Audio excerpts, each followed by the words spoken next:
Hi guys, welcome to YS Khong Driving, and today we are in the Peugeot 5008. We are going to do a fuel consumption run because a lot of people are very interested to know how well this SUV will perform against its claimed 7.0 liters per 100 kilometers.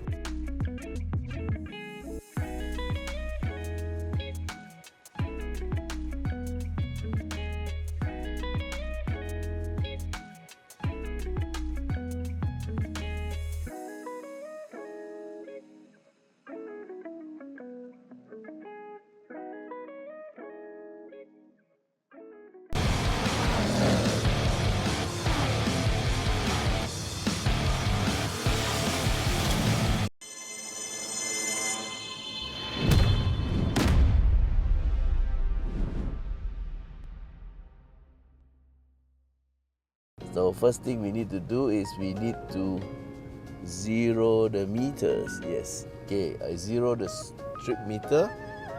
Okay, I'm setting the. Okay, the fuel consumption is in kilometer per liter, and I've set it to 0. And we are starting out, and I must set the odometer to 0. Okay. Odometer is 0, speedometer is 0, and fuel consumption is back to 0. We are heading out towards the toll from the Kayu Ara BHP station. Okay, the first part of our run, we're going to go to the highway, and then after that we will turn off the highway and go into some other roads to give it a mixture. Now it's a very hot afternoon and the outside temperature is 42 degrees. It's about 2 o'clock in the afternoon, so it's really hot, so the aircon will be working very hard. Okay, so here goes. We have no idea what type of results we're going to get, but we're going to drive it like a normal driver would drive without a lot of harsh acceleration. Yeah, so we're going to do a stint that's about 30 kilometers. I think that should be good enough, but if we have time, we'll try to go for a 50-kilometer run and see what we get. Okay, we are now approaching the Damansara toll that leads us to the NKVE.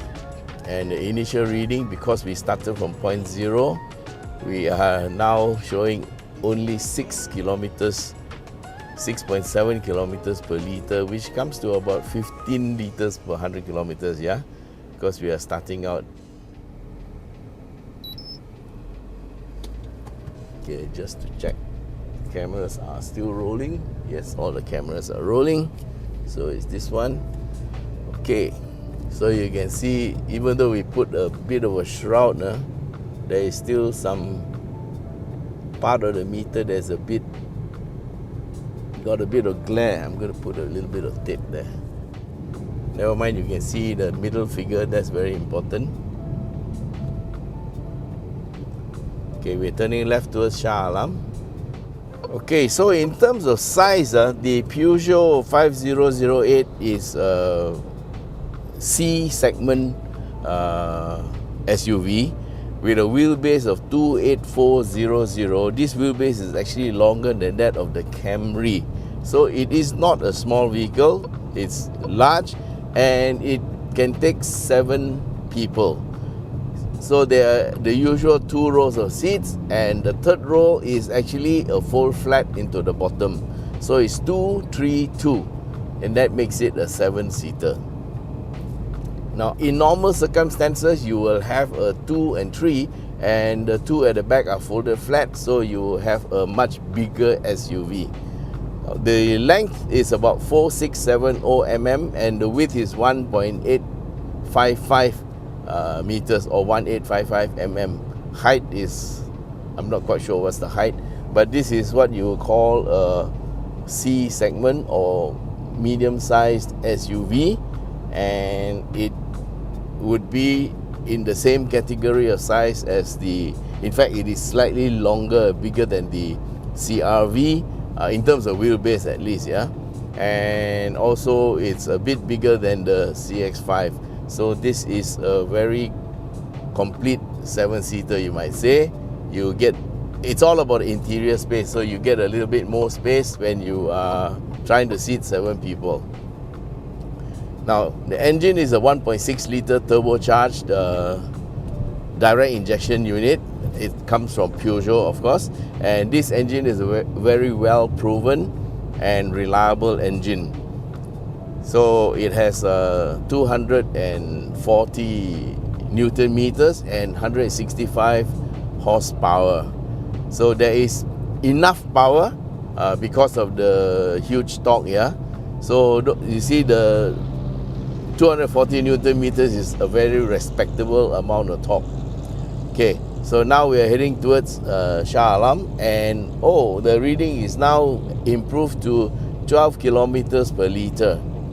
So the claimed consumption is 7 liters per 100 kilometers. Now 100 divided by 7 is 10, then 30, 7 times 4 is 28. So it's about 14 point something kilometers per liter, less than 15. Yeah, so it's around 14 point something. My math is not that good. So we are now at 12, and to get the 14 we have to work a bit harder, I suppose. Okay, I'm driving at this normal speed that other people are driving. So this is to give you an idea of the real world situation. Yeah, this is the speed that others are driving, and we are just following the trend.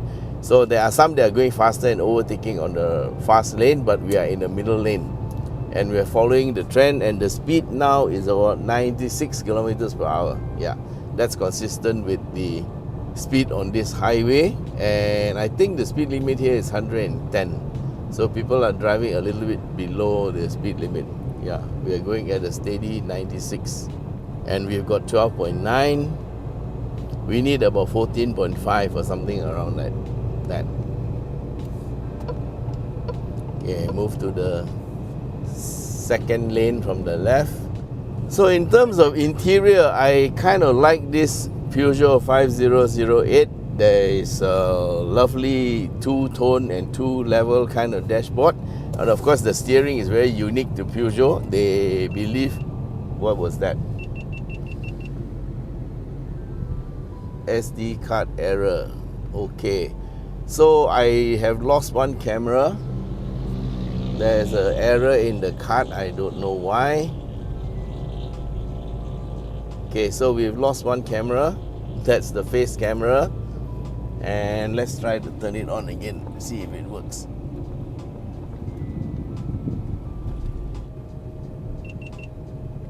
Okay, it started again.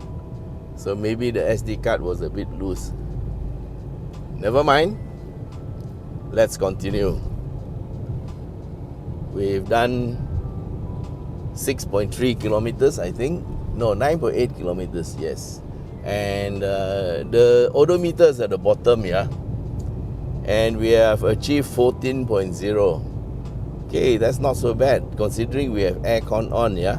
With aircon on, the fuel consumption actually gets worse, and especially the outside temperature has reduced a bit to 38. It's still a very, very high temperature. We will move to the middle lane now, and we're going at 73.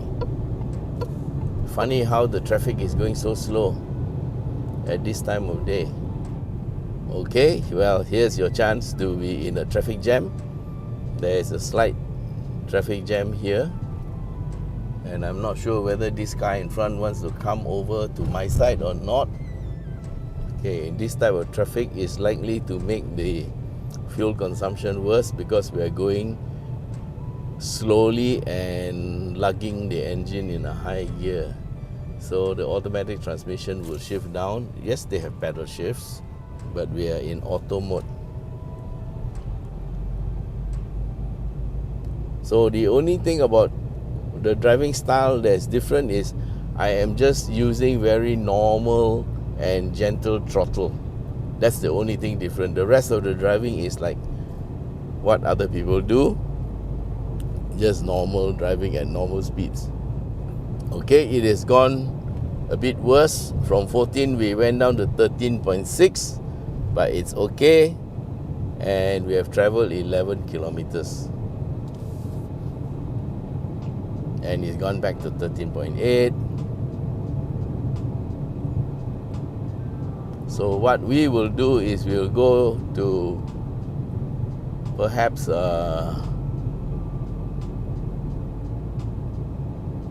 the Subang exit maybe, or we have to go to the next exit, which is at Petaling Jaya, and turn back. Maybe that's a bit too far. Okay, so far this vehicle has done about 4,700 kilometers, so it's just about run in. Traffic seems to be a bit slow today, but anyway, at 71 or 73 kilometers per hour, our engine is pulling at about 1,300 RPM. You can see the RPM meter on the left. It's a kind of like a linear type of meter, and that's the screen that comes with this fuel consumption screen, because we need the fuel consumption figures on the right hand side. Yes, and we have 14.0 kilometers per liter from our drive.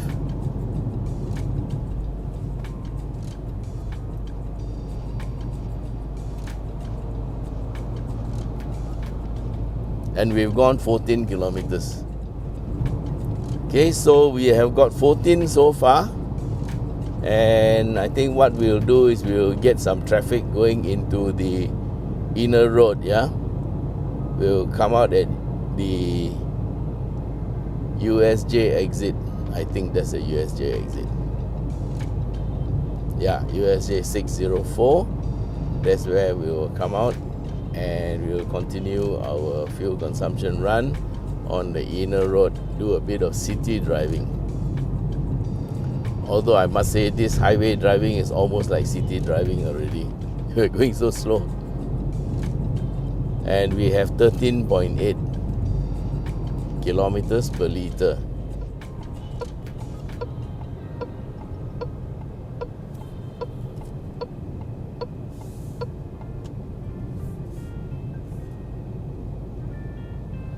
Okay, we have improved to 14.2, which is quite close to the claim figure, roughly speaking, of 7 liters per 100. Okay, we are going to go to the toll, and we'll again take the Smart Tech zone. Okay, here we go, gentle acceleration. And gear will shift at a little bit over 2,000 RPM automatically. So this is a 6-speed automatic gearbox, yeah.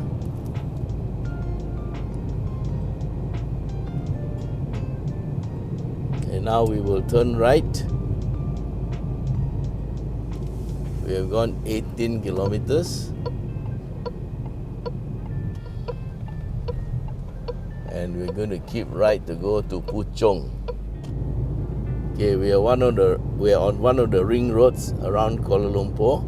This one skirts all the way to Puchong, then we can head back towards Sunway. That should cover the distance. We have gone 19 kilometers. And we have 13.8 kilometers per liter. Not bad, considering this is a turbocharged engine, yeah. Okay, so we have a panoramic sunroof. We have I think this is the 9-inch or 10-inch touchscreen, and we have electrical seats for driver and passenger, and we have 3-seater in the second row and 2 more seats at the back. Very nice interior, very high quality, premium. So this is a very nice SUV.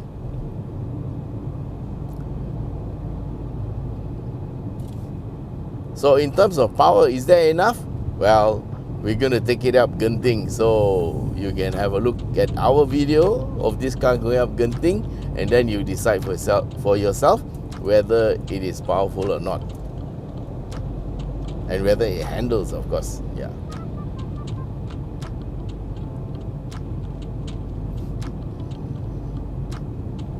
Okay, we got 14.2. I'm going to move over to the center lane to give others a chance to overtake us should they want to overtake us.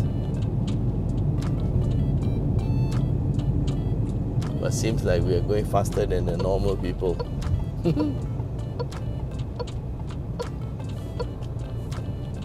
Okay, smart tag. Yeah, having a smart tag or RFID will save you some fuel, because then you don't have to slow down and wait in queue. Yeah, there's less queue on the smart tag and RFID lanes.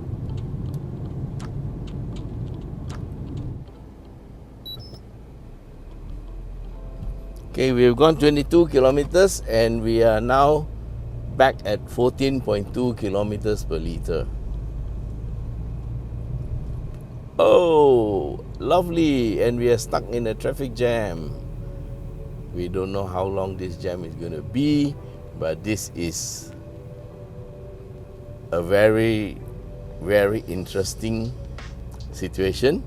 We will see what type of fuel consumption we can get toodling along in a traffic jam. Just remember, we're at 14.2. It will go down. Let's see how far it goes down.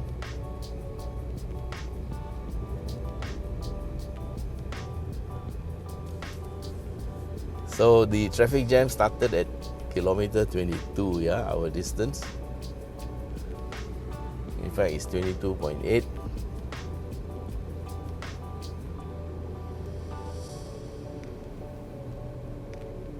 It just dropped 0.2 of a kilometer from 14.2 to 14 in just a matter of like 30 seconds in the jam.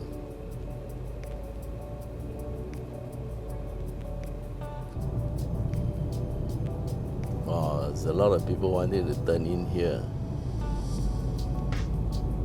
to go to Putra Jaya. Yep. Still, there are a lot of people going back towards Kuala Lumpur through this LDP. We are now, I think, on the LDP heading towards Sunway. Okay, we will stick to the middle lane.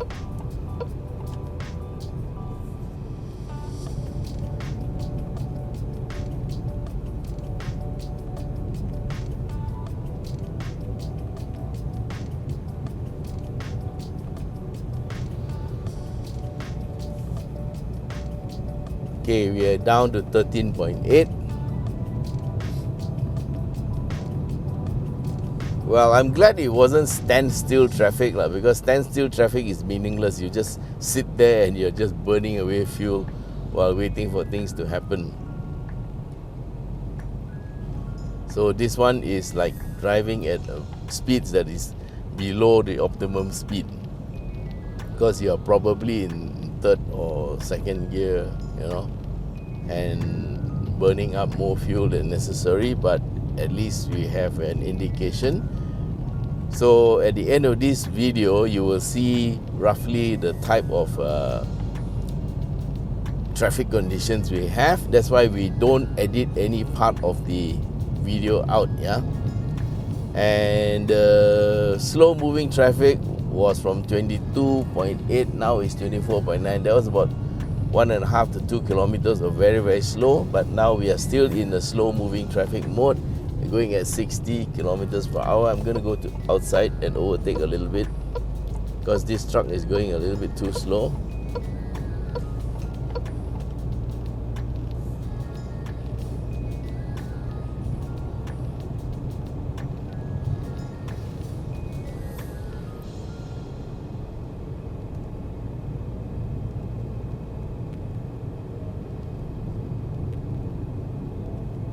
So all three lanes are full.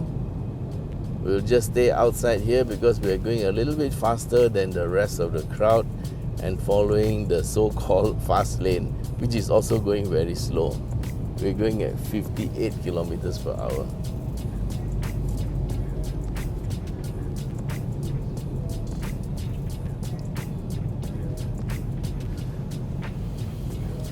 Okay, we are in the Puchong area. That's IOI Mall on the left and IOI Business Park on the right. We're heading back towards PJ and we've done 26 kilometers.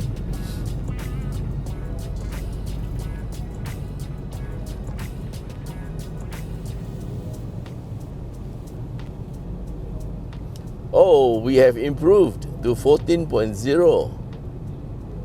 So we kind of made back some of what we lost in the traffic jam. Actually, I'm quite impressed with the fuel economy of this car.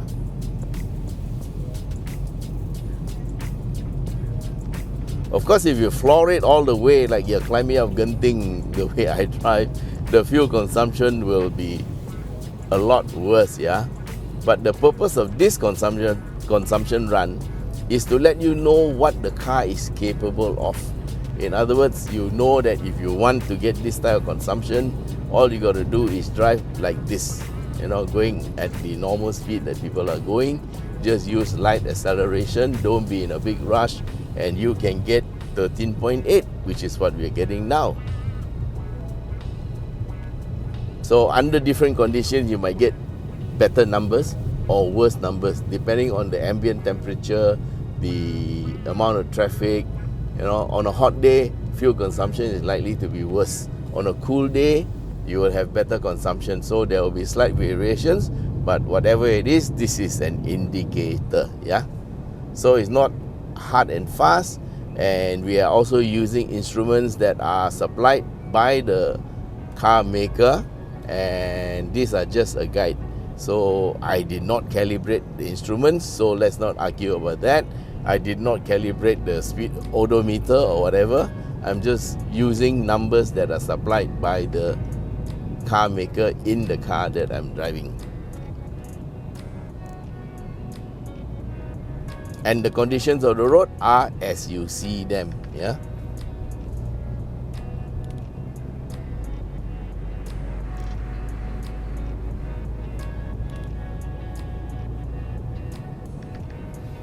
Okay, we have gone 28 kilometers.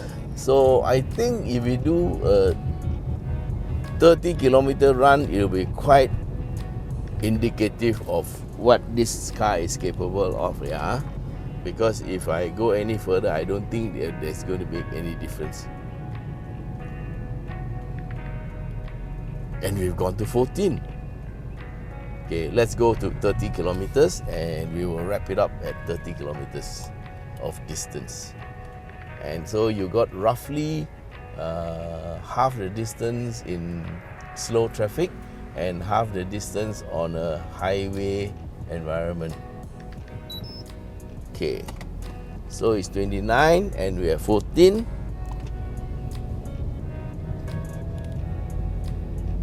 And it's back to 13.8. So we will top it off at 30 kilometers, yeah? It's 29.2 kilometers now.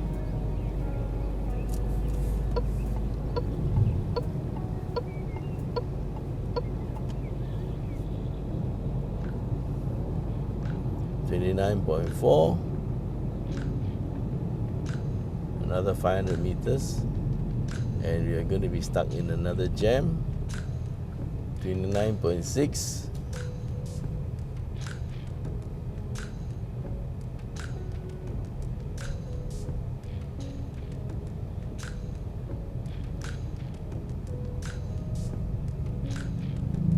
$29.7.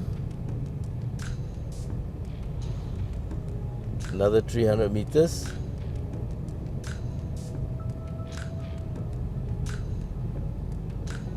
$29.8.